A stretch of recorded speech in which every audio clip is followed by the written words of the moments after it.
and welcome to my channel. My name is Venus and today's video is all about Stephen King. I'm going to rank 14 Stephen King books that I have read. I've been reading Stephen King since my late teens, early 20s, so it's been about 30 years. I've read probably more around 25, 30 of his books, but a lot of them I read so long ago that I don't feel comfortable putting them in this ranking because I barely remember them. So there's books like Firestarter, Dolores Claiborne, Cujo, Gunslinger, Insomnia. I think I read that one. Just a lot of books that you won't see on this list right now because it's just been so long since I read them. But I really wanted to do this ranking of books that I've read within the last 5 years by Stephen King because as I start to reread some of the books that I read many years ago, I am interested to see how this list will change and where books will move up and down. So this is a perfect place to start if you've never read Stephen King, because I am going to go over the synopses and the descriptions and some of the characters of the books. Obviously, no spoilers. I'm going to say up front, I have not rated a Stephen King book below 3 stars, so I recommend all of them for one reason or another. I will not be talking about the multiverse because that is just above my expertise. I know nothing about that other than sometimes other characters and situations are mentioned, but I haven't researched all of the backstory and details of that. So this video will definitely not be like a deep dive into the multiverse because, like I said, I just don't know enough about it to even touch on that. I do want to speak about triggers. If you have any type of language triggers like the R word, the N word, anti-Semitism, homophobia, these things are mentioned in quite a few of Stephen King's books. I will say they are typically used by bullies or characters that you are meant to despise, and it really makes you despise them even more.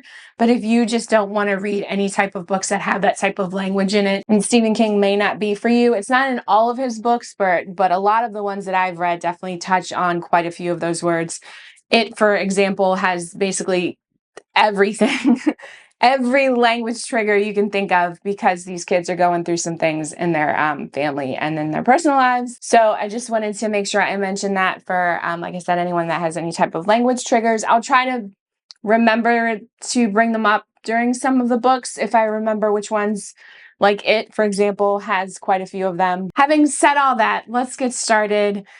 Let's go to number 14. I'm not going to hold the books up. They're all on my shelves. I'll do a little montage of my shelf with all my Stephen King books because I didn't feel like taking them off my shelves. But the first one is going to be Fairy Tale. There had to be somebody on the bottom, and unfortunately it is going to Fairy Tale. I definitely can say this was my least favorite book out of all of the Stephen King books that I've read, but I still gave it 3 stars. The first 200 pages of this book was 5 stars. It was fantastic. I was completely invested in these characters. And then we go into, it's a portal fantasy. Once we cross over into the portal fantasy portion of the book, I just lost all interest. So Fairy Tale was released in 2022, and we are following Charlie. He is a 17-year-old whose mom was killed in a hit and run, and his father is not dealing with it well. He has turned to drinking. So Charlie is basically raising himself, going to school, doing, I think from what I remember, really well in school. He runs into a neighbor that's known to be just an old mean man that lives in this house, like I think it's like up in the corner of this neighborhood, and his name is Mr. Bowditch, and he has a dog, I think it's a German Shepherd named Radar, and they end up sparking such a really, really awesome relationship. And those first 200 pages, you're seeing them get to know each other. You're seeing how grumpy Mr. Bowditch is. You're seeing how amazing the dog Radar is. And it's just a great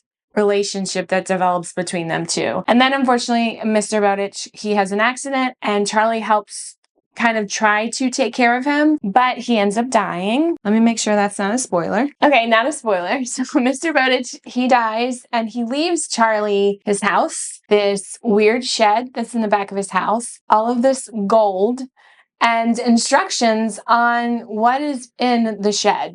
Mr. Bowditch leaves these instructions on a cassette tape and kind of gives Charlie information about what's in the shed and what he needs to do to help these people that are living in this basically other world. And then it goes from there, and we go into the portal fantasy portion of it, and it's like an adventure and all kinds of things are happening. And I feel like if I read this again, I might enjoy it more knowing kind of the direction that it goes into. But on the first read, yeah, I was like, I'm so bored with this portion of it. But like I said, the first part of it was so amazing.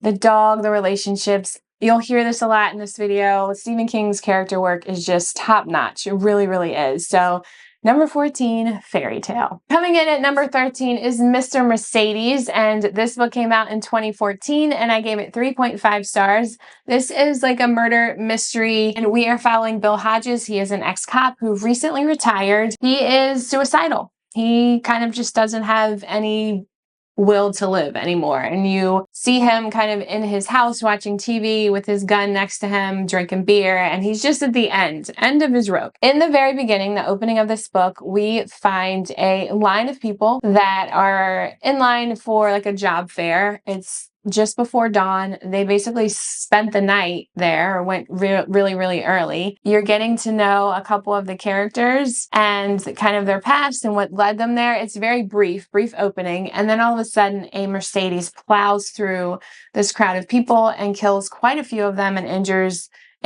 a bunch of them as well. And it ends up being called This Killer is Mr. Mercedes. This was one of Hodges' like cold cases. He was never able to find out who Mr. Mercedes was. And while he's kind of at his wit's end in retirement, suicidal, he gets a letter from Mr. Mercedes basically taunting him. So it pulls him out of his despair and gets him sparked to try to figure out who Mr. Mercedes is. And you go on that journey, and it's very enjoyable. I enjoyed it quite a bit. I have not finished the trilogy yet. It is a trilogy. I haven't gotten to the next book quite yet, but overall, I really enjoyed this. The only thing I didn't love is there's kind of like a romance situation in it.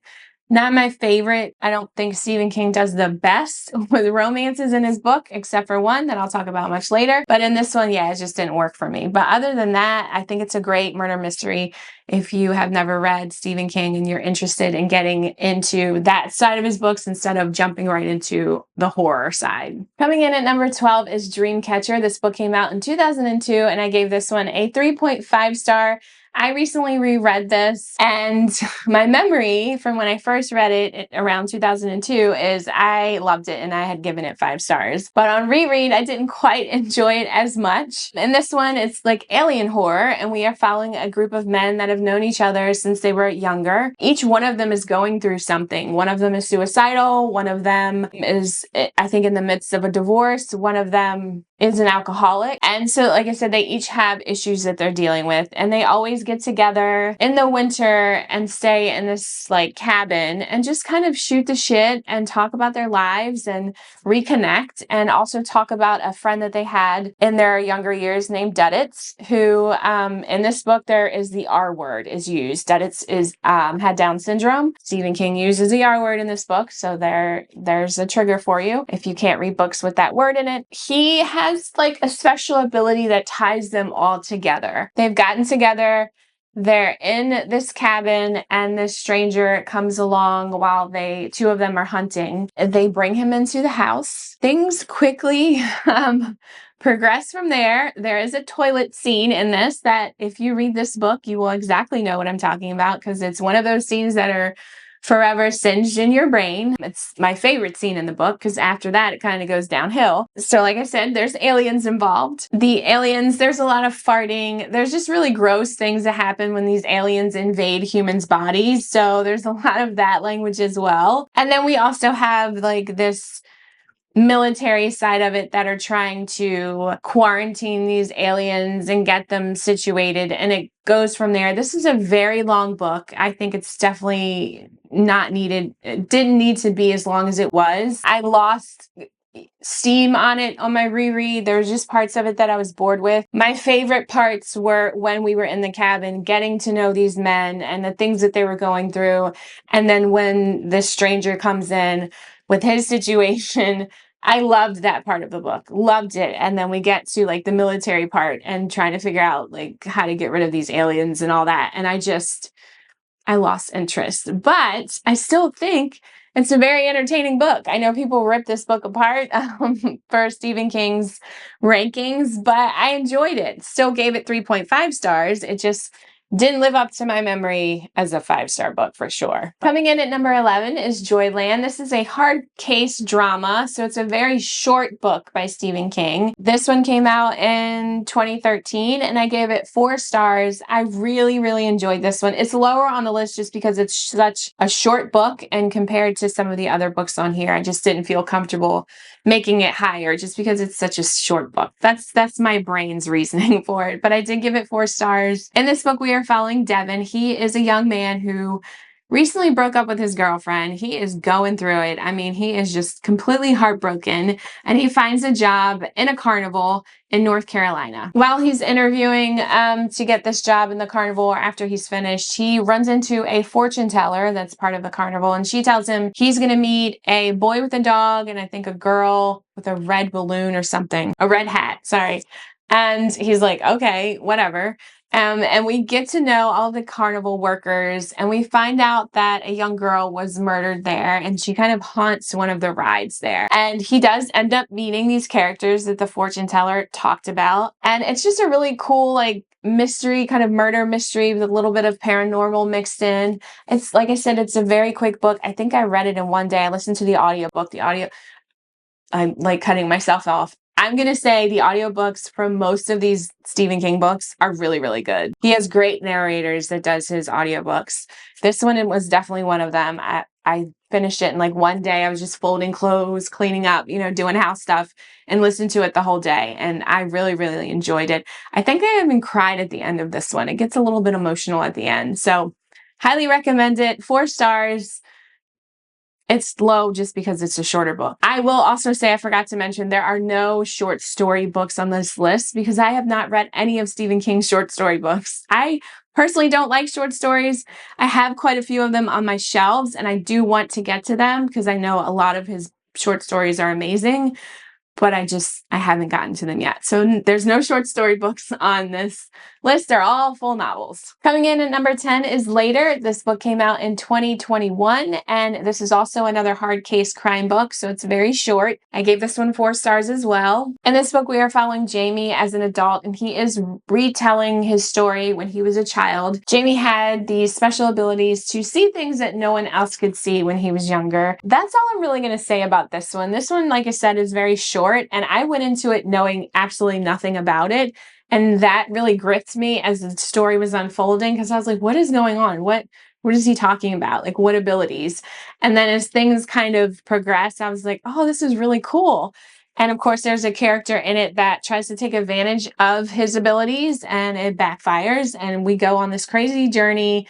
And I loved it. I thought it was great. Another book that I read really quickly, listened to the audiobook, and a great start too for Stephen King if you just want something to get a taste of what his writing is like. They're very quick though, so not the best depiction of his character work, but still really great starting points, I feel like, if you just want to dip your toe into Stephen King books. Coming in at number 9 is Salem's Lot. This book came out in 1975, and I gave it 3 stars on my first read of it. I feel like I'm going to enjoy it much more on reread, but I remember starting this book and feeling like it was so dense, and it just took a while to really like rev up and get things going. And then once I got into the story, I was really enjoying it. I'm not going to say what it is about because in the description, it doesn't say, I'll say like what kind of monster or creatures are in this book. Most people know, but in case you have no idea, I'm not going to mention it. Yeah, the synopsis just says the unspeakable evil. So I'm not going to say what kind of creatures or monsters are in this book. But we are following Ben. He is a writer. He lived in Jerusalem's Lot, also known as Salem's Lot, as a boy. And there was this house called the Marsden's house that something happened to him in it, and he is forever traumatized by it. So he comes back to write about his experience. The house is now owned by a very interesting Austrian man named Bartlow. And just when he comes into town, 2 boys, well, one boy ends up dead and another, his brother, ends up missing.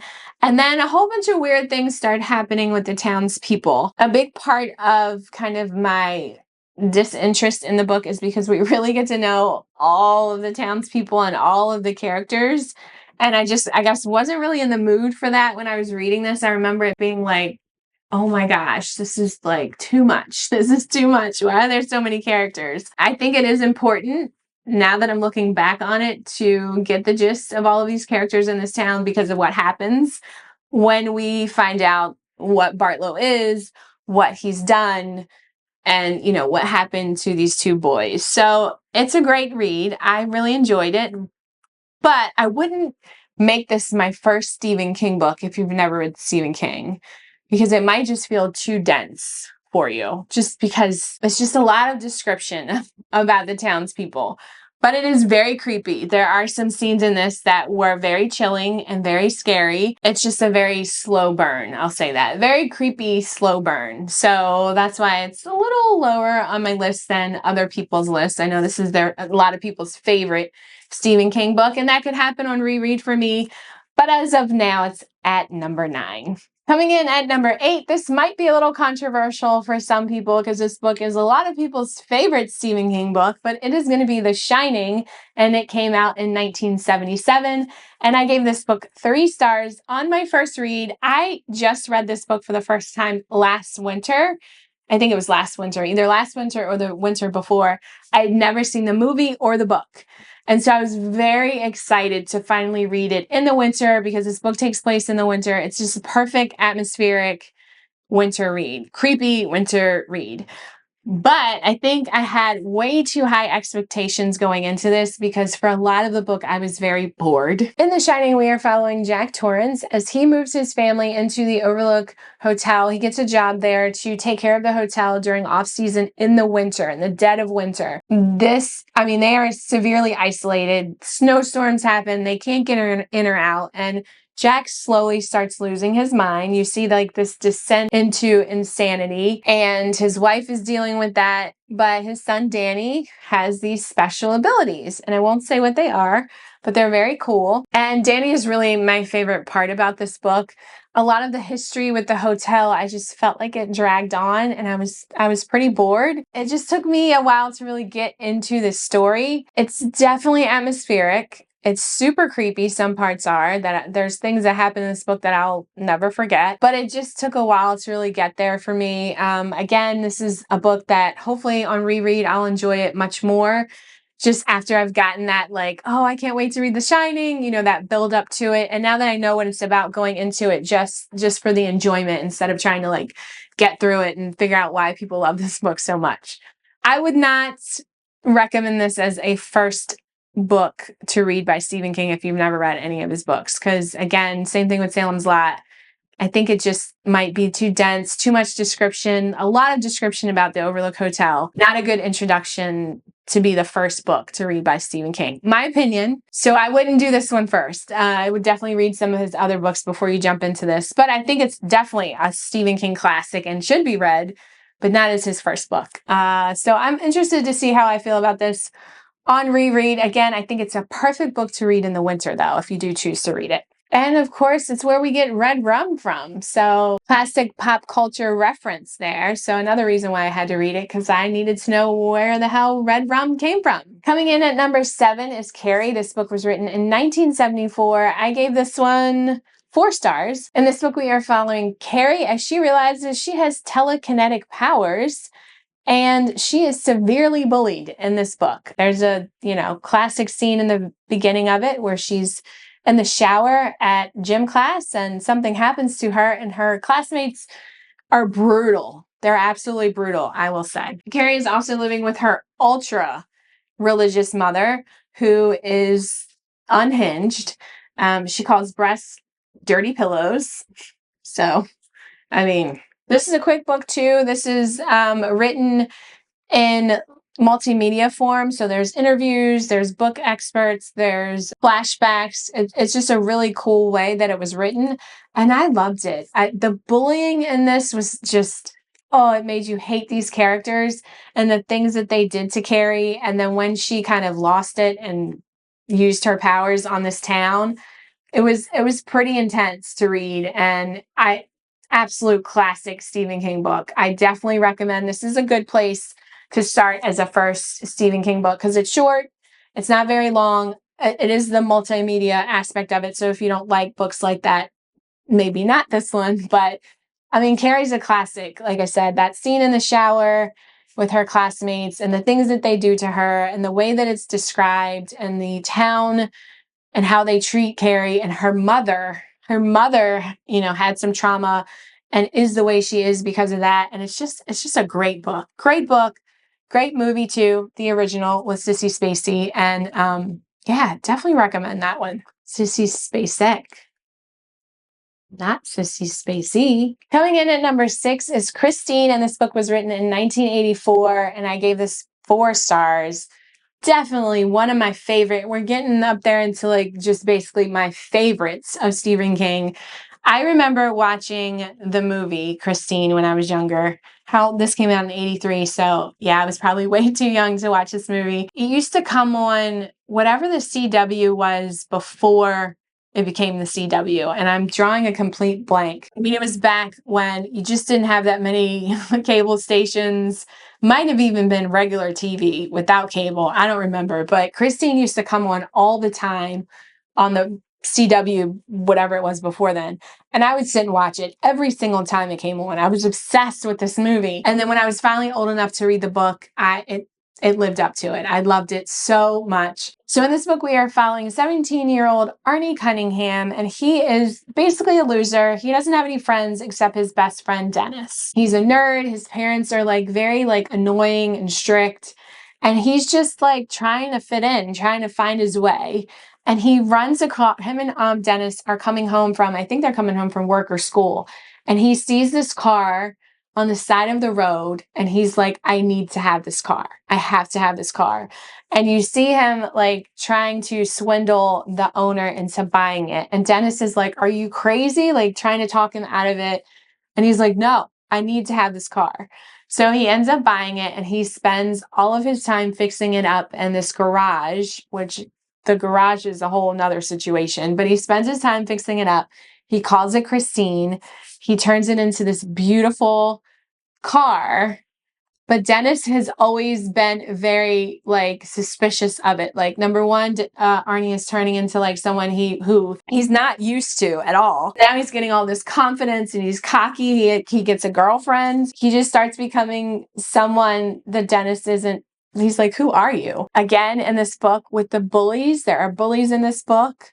There is revenge because Christine is possessed. This car is unhinged and things happen in it. There's a chase scene with these bullies that I loved. Something happens with Dennis that's a little jacked up, but for the most part, Dennis is a good enough friend that really tries to save Arnie between him and his girlfriend. And it's just God, I love this book so much. Definitely one of my favorites. I wish I could put it higher, but obviously there's other books that I will get to that I could not move this up any higher. But Christine is one of my favorites by Stephen King. I highly recommend it. I think this one is a great place to start if you want the horror aspect of it.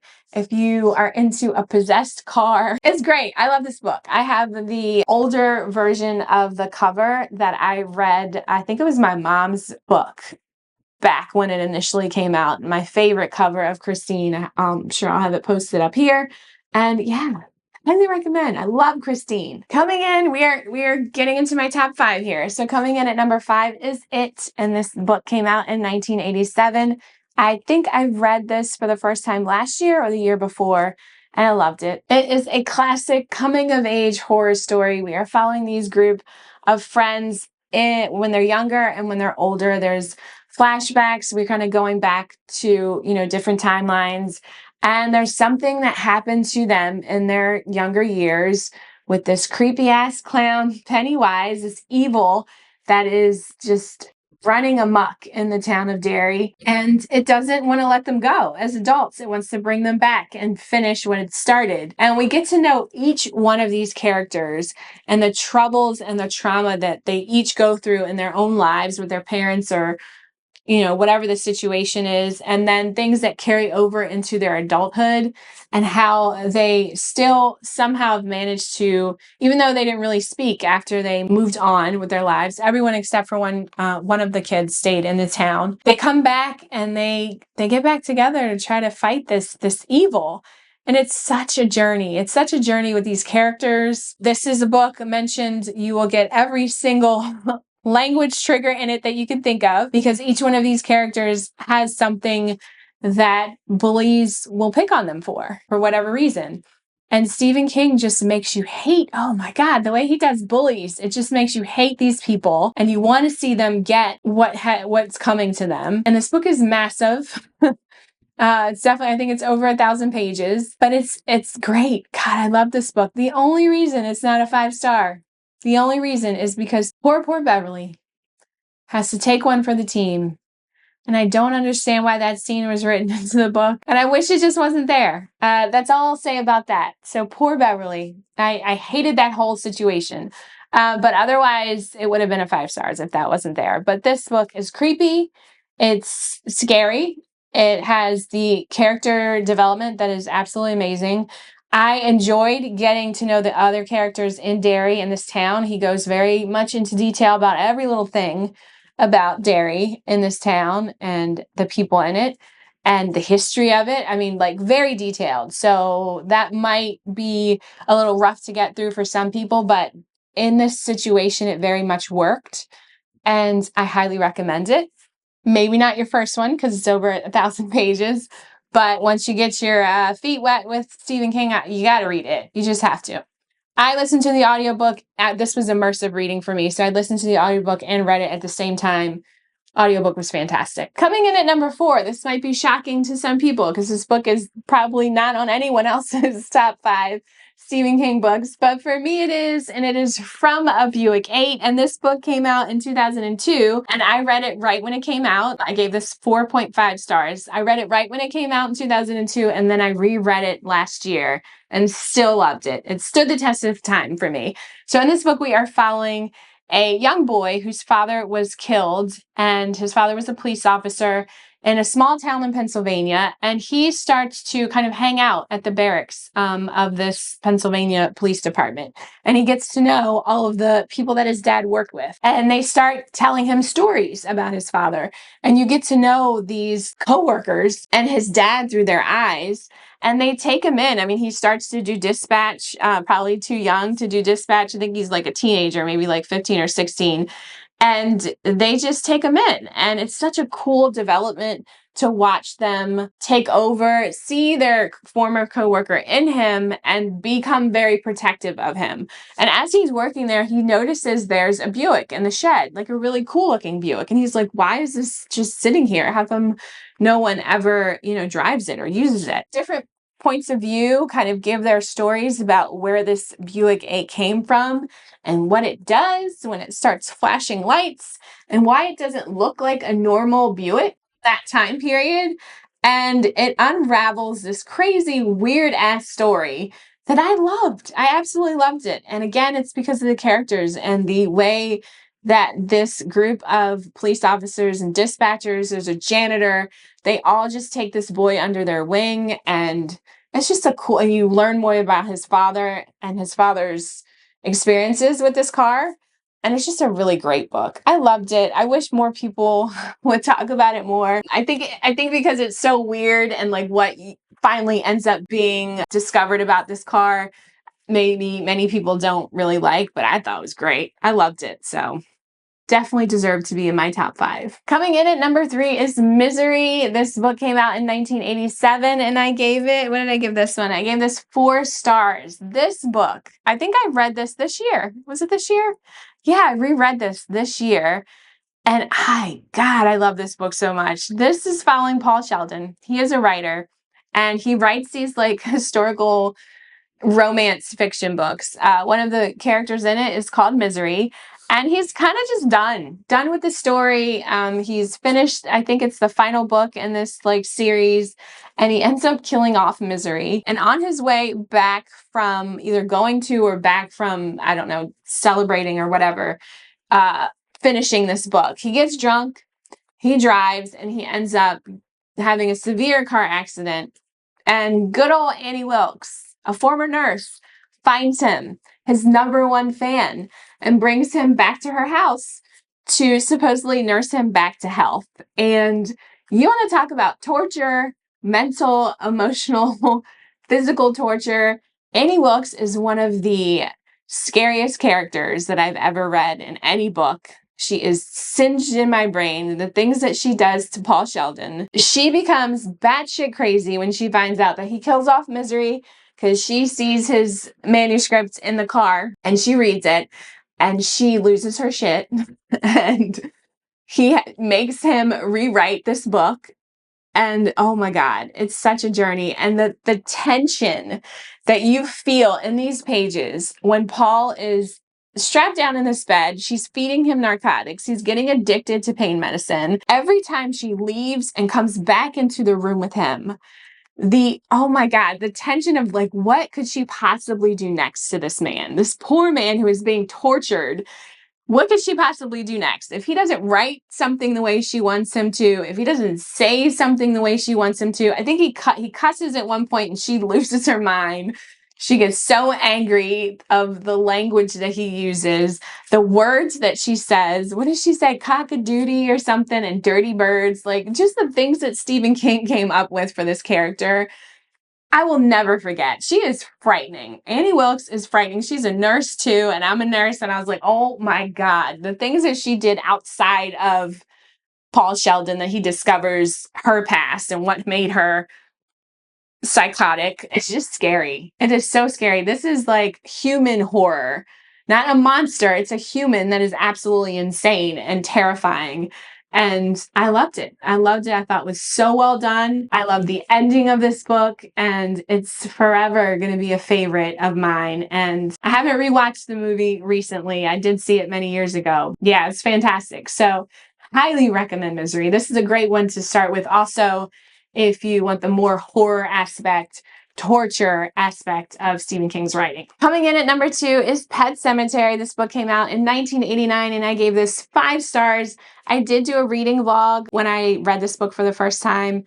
It's one of my first reading vlogs, so I haven't watched it in a while, but I'll link it below if you're interested. But yeah, I gave this book 5 stars. This is definitely Stephen King at his height with the horror and the doom that you feel reading this book. We are following a family who moves to Maine. The father, this is the Creed family, Lewis, I think his name is. Let me make sure. Yeah, Lewis, the father, is a doctor and he gets a job at the University of Maine. So they move into this really nice home. It's his wife, Rachel, their 2 kids, and their cat, Winston Churchill.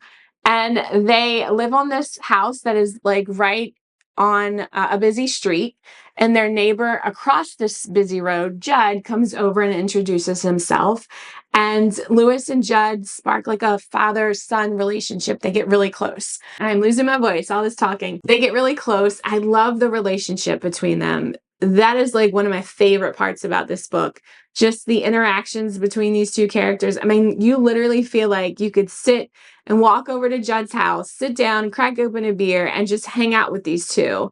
That's how Stephen King wrote them, and it makes you want to jump into the story with them. But Judd ends up taking them to this pet cemetery that is literally behind their house, where all of the local kids and families bury their pets. And Lewis finds out that sometimes dead is better. Something happens to his cat, so he buries it while his family is away. And good old Winston Churchill comes back. He's not the same, he's a little different. And then something tragic happens to Lewis's son, and so he has to make a decision. As a parent, you think about, what would I do if this is a situation that I was put into? Would I do the same thing? Would I take these chances? I mean, you're dealing with grief in this story. It is so tragic what happens to this family. Decisions that he has to make with this possibility of, can I bring back something that I love so much that I've lost?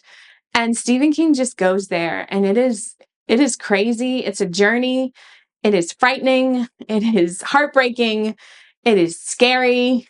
And it's fantastic. And I remember watching the movie probably when I was way too young, again, to be watching. My parents liked horror movies, so I ended up watching them when I shouldn't have been. Oh yeah, Rachel's sister in that movie is, she holds space in my brain. She really does. Will always hold space in my brain. She is the yeah.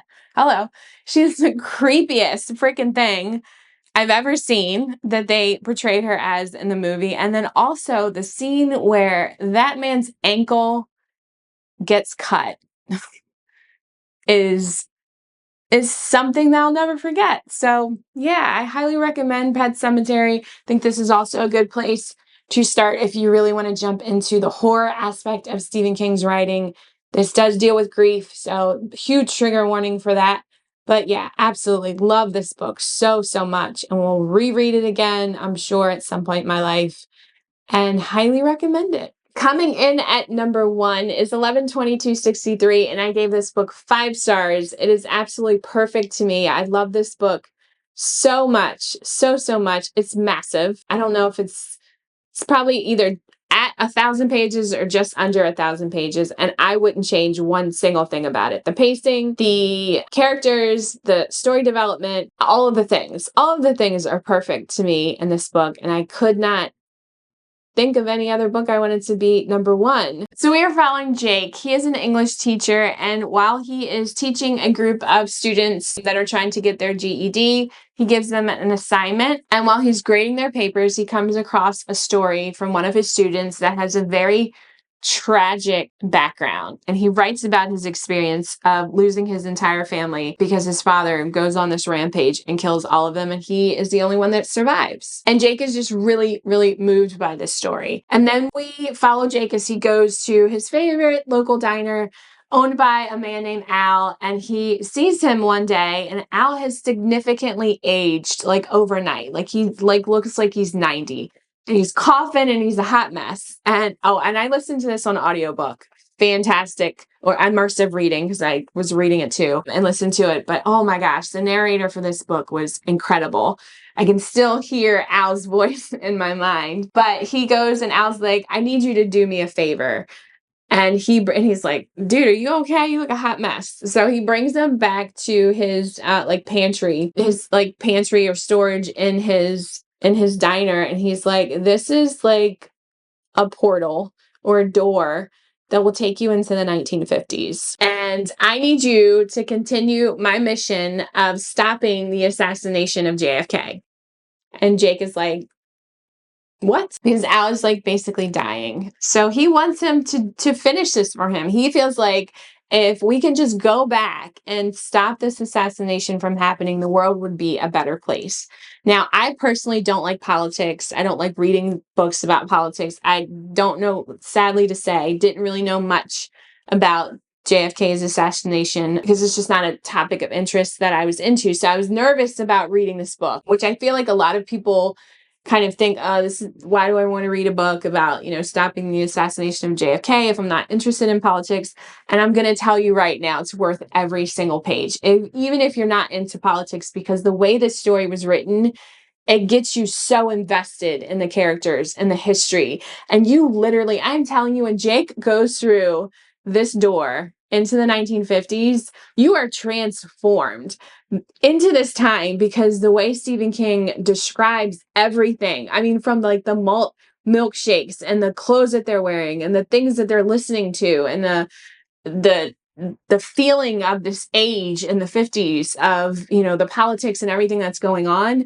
It's so interesting, and I couldn't get enough of it. Like, I wanted more. This is one of those books that you start, and when you have to like go and actually live your life and do, go to work, you want to pick it back up. You want to get back into this book, into this story, and see if Jake is going to happen or make this happen, like stop the assassination of JFK. And if he does, is the world a better place? And when he first walks through, he's like, holy shit, like what is going on? So he decides to do like a trial run before like taking on this huge mission of stopping the assassination. So he wants to try to, I'm not going to tell you. He wants to try to save someone else or stop something from happening as a trial run, excuse me. And he does that, and then he agrees to kind of go on the mission to stop the assassination. And I mean, he's living in the 50s and the 60s for quite a while. Now, when you go back and forth from the portal, you don't I think I might be wrong. It's been a while since I've read it. I don't think you age, or there's something different with the aging process as if you go back and forth from the portal. I can't remember, but it's very interesting. It's so cool watching Jake develop relationships in the 50s and 60s. There is a love story in this that is absolutely beautiful, and I loved it so much. Like I said before with Mr. Mercedes, did not love the romance in that book, but in this one it worked. He did it very, very well. I sobbed at the end of this book. I really, really did. I cried. God, I loved these characters. This is just a phenomenal book. It's so well written. Everything about it. I'm going to start sounding like a broken record, but everything about it, like the characters, the atmosphere, the writing, the pacing, the storytelling, it's so good. It's so good. So it had to be my number one. I'm pretty sure this is going to be an hour-long video, but that's okay. I like hanging out with you guys. I hope you do too. If you stuck around this long, please drop some books down below to let me know you made it through. That's all I got for you guys today. I hope you have a fantastic day as always. Thank you so much for hanging out with me, and I will see you again next time. See ya.